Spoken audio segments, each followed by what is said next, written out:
Sa nakaraang video, bumiyahe tayo ng malalaki papuntang Rainbow 89. Dinaanan natin ang Big C, ang Devil's Corner, ang Manukan ng Malalaki.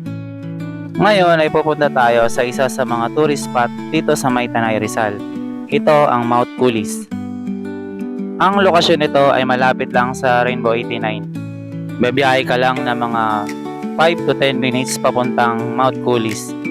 O lagpas lang ng konti ito ng Rainbow 89. Pag nakita mo na ang kalsadang ito, ay babiyahe ka pa ng mga ilang minuto papuntang Mount Kulis. Sa kalsadang ito ay makikita mo na ang napakaraming campsite dito. Nandito ang Treasure Mountain, ang Viewscape Nature Park, at iilan pang campsite na madadaanan mo sa kalsadang ito. Kaya sa bidyong ito ay muli nyo akong samahan upang akitin ang Mount Kulis gamit ang aking motor na si Elvis.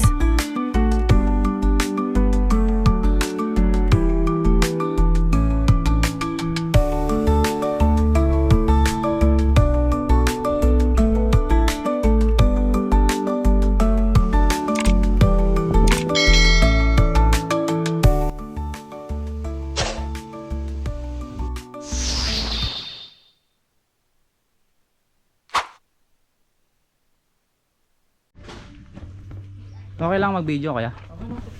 Magkano entrance kaya? Bali sir, yung day tour rates po ng Mount Kulis sa 200 po per Day tour. Apo, day tour po. Then kung all destination po sir, 300 po siya per head. Ano yung camp? May camp A, camp B. po. Then kung all destination po, mandatory guide po. Kumbaga magkakaroon po kayo ng tour guide po. Ito naman po yung mabibigyan nyo po. Mapupuntahan nyo po. Ito yung camp A. Opo, sa camp A. Then ito pong kung lalakarin po, galing po dito 15 minutes, ito 10 minutes to 5 minutes lang po yung layo. Ito, Pwede ko na lakarin to kahit ako lang, di ba? Pwede Or po. may kasama pa ako? Kahit wala na po, kung viewing lang naman po Sige. kayo. Ito na lang ako. Bali yan, magkano? 200. 200 po sir. Ayan. Ano pangalan mo kaya? Kuya Itong po. Kuya Ethan. Yan. Si Kuya Ethan yung bantay dito. 200 na. Register mo. Name nyo sir, city address, signature contact number po. Dito name ko. Opo.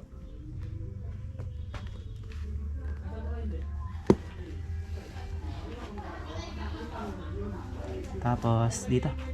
Perma na lang. Perma po. Just Contact. resident sir. Tondo ako eh. Layo pa sir. Oo. Wala akong magawa sa bahay. Libang-libang. Oo. Sayang yung day off ko eh. 200.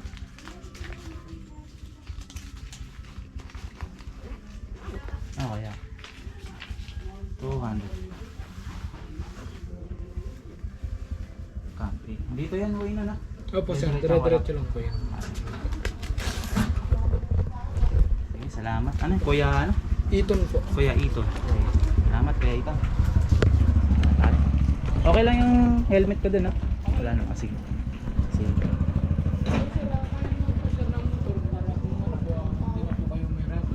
Kaya naman po hanggang dun po sa taas. Kaya ng motor? Opo.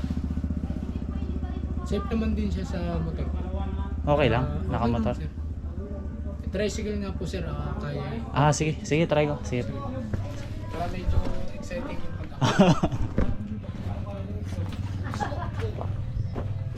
pagpasok, daligang na kami. At dahil nga sinabi ni Kuya Ito na pwedeng iakyat ang motor, ay sinubukan na nating iakyat ang motor.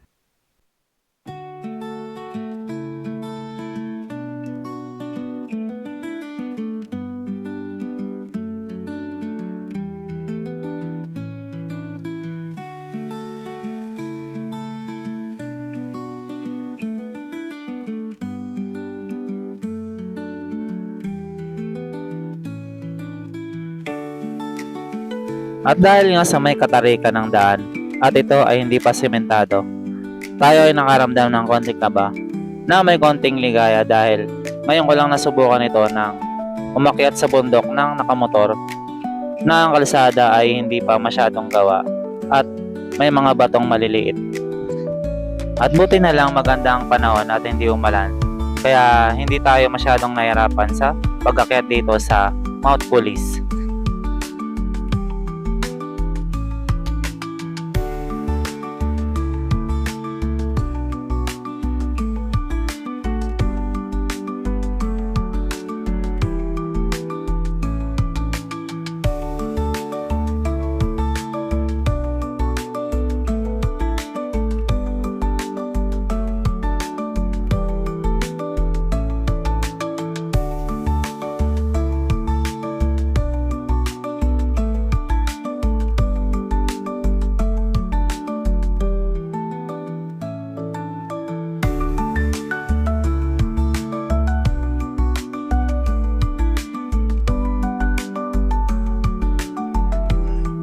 Nang narating ko na ang tuktok ng Mount Pulis, ako'y nasiyahan at namangha sapagkat mas malapit pala ang mga view dito na mas lalo mong ma-appreciate dahil parang nasa harap lang ang mga view dito.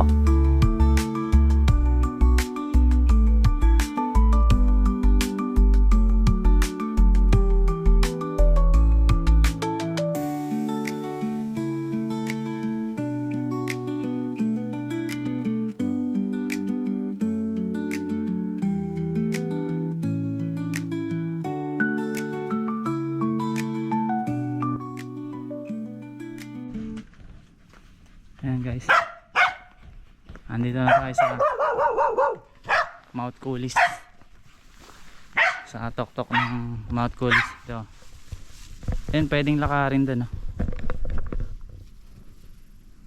Ayan sa tuktok, may lalakarin ko yan. Sayang yung binayad ko, 200 pesos. Meron din sa taas. Ano to? Parang venue. Tapos doon may CR dito sa CR yata ito, sa part na to. Ayan. Tapos nito asa pala rito. Maganda pala man na doon, no? Kung may akit ako doon. Meron na silang may pwedeng tambayan dito.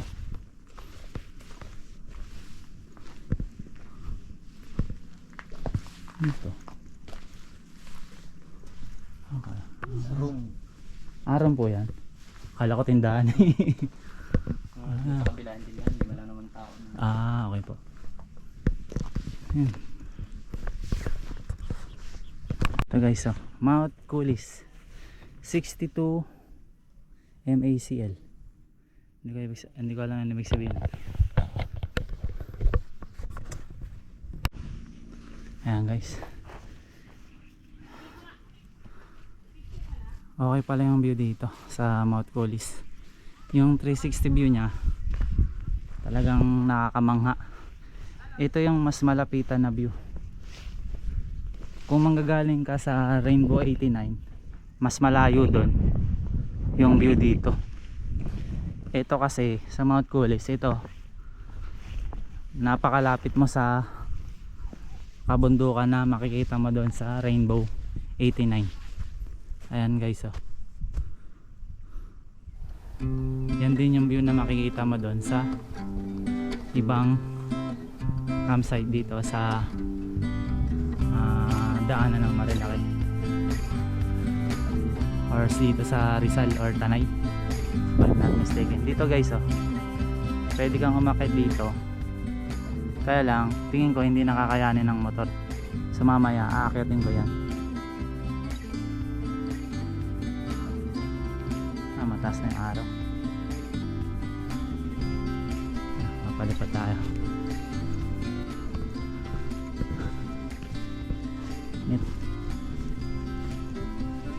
Ganda ng view dito.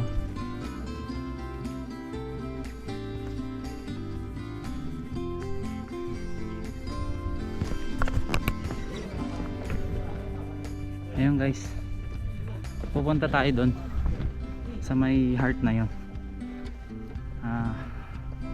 Aakyatin natin, Magte-trekking tayo ng konti. Malapit lang naman, so try na natin.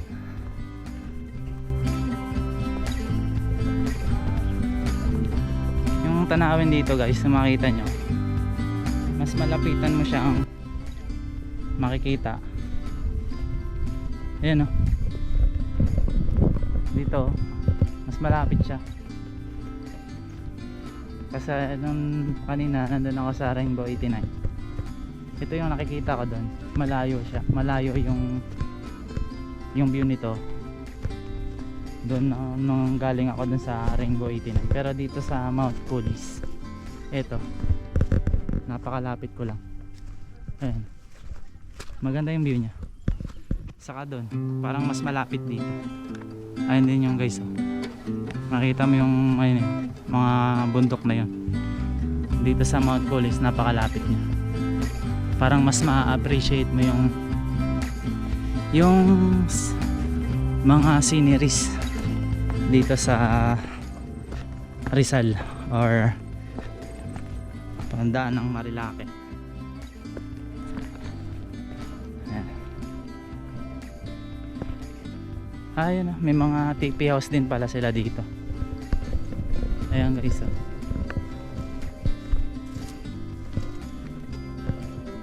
Ito yung TP house nila.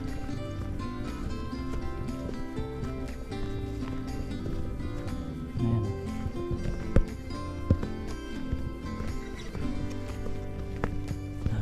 Parang sumasakay yung tuhod ko.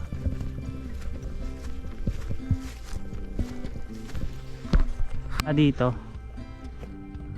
sa kinatatayuan ko, ayan, sa may mga TP house, makikita nyo itong bandang part na to. Ito yung Matarik na mapupunta dun sa may tuktok na may hugis na puso dito sa Mount Coolys.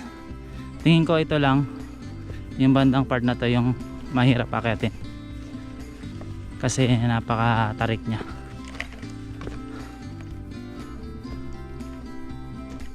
Siguro good to sa mga beginner na mga mountaineer.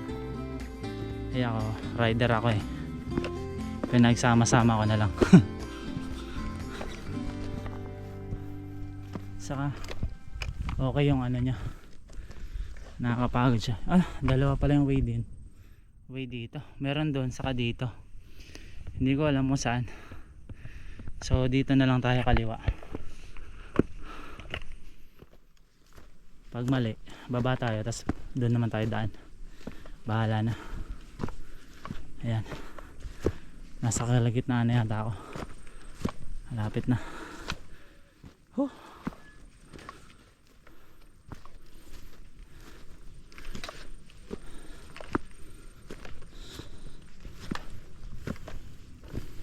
Ayan guys, nakakapanghina yung tarik nya. Sumasakit yung hita ko.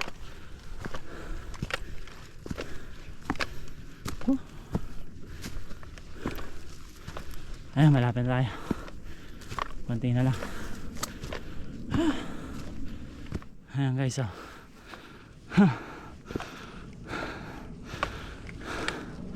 Sumakit yung tuhod ko. Nakapagod. Ayan na. Yun. Yan yung Sambong Peak 629 MACL nakalagay. Tawag nila Sambong Peak 629 MACL. Ayun guys, oh. Doon naman yung pinagmula natin. Yung motor natin nandun. Tapos ito yung inakit natin. Grabe, nakakahingal. Ayan guys, tingnan nyo yung tanawin dito. Napakaganda. Makikita nyo yung mga kabundukan dito. Ayan,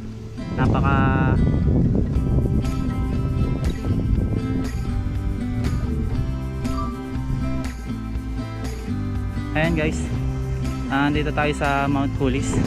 Ayan guys, kung makikita nyo yung 360 view dito. Ayan o, banda doon, tanaw na tanaw mo rito ng mas malapitan yung mga kabundukan dito kesa sa ibang napuntahan natin na overlooking view deck dito sa Tanay Rizal or malapit sa Marilake. Kumbaga ito mas mai-compare ko na mas appreciable siya, ma-appreciate mo talaga yung ganda ng mga tanawin kasi nga dito lang mas malapitan mo siya matitingnan yung mga nagagandahang kabundukan dito sa Rizal o Tanay Rizal dito sa malapit sa Marilake. Kung makikita nyo doon, no? Ayan, no? 360 view na kabundukan. Talagang ito yung isa sa pinaka magandang spot dito sa Tanay Rizal. Kaya ako sa inyo guys, punta na kayo dito sa Mount Cooley para ma-experience nyo yung 360 view dito sa Mount Cooley. Dito guys, oh. Pwede mong akatin tong rock formation na makikita dito sa Mount Cooley, or pwede ka magkuha ng selfie. Yan, kukuha lang tayo ng selfie. Wait lang. Yan guys, aakitin lang natin itong rock formation dito sa Mount Cooley.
Ayan guys, kapagod.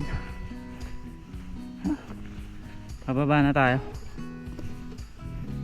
Tapos na natin mag selfie dun sa sa tuktok ng heart na yun, Mount Cooley. Ayun, pababa tayo. Ito yung challenging guys, no? Pababa siya. Medyo sumakit yung tuhod ko, ewan ko bakit. Siguro yung muscles ko na gano'n, kulang na siguro ako sa tubig or dehydrated na. Ow.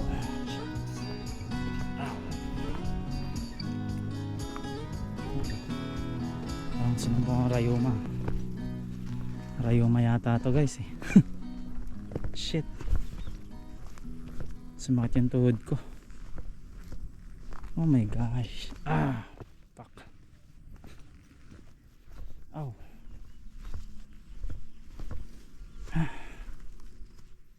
Kaya yan.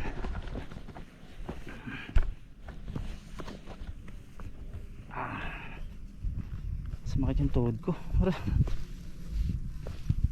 Masakit sa tuhod pag pababa, pero pag pataas hindi. Parang yung ko, yung joints ng tuhod ko kumikirot kapag pababa. So ang step ko, parang small step lang ginagawa ko. Aray ko. Woo! Sumakit yung tuhod ko sa kaliwa. Buti isa lang sumakit. Kung dalawa to, ewan ko lang. Makababa ako rito. Aray ko. Shucks. Tanda na ako. May gulay. Ayan, medyo patag na siya. Okay na to. Hindi na siya ganun kasakit. Iba yung sakit niya pag pababa eh.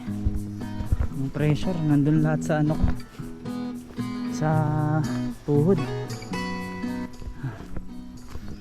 Okay, last na to, uwi na tayo. Mag-aalas 12 na yata. Ay, siguro alauna na. Ayan guys.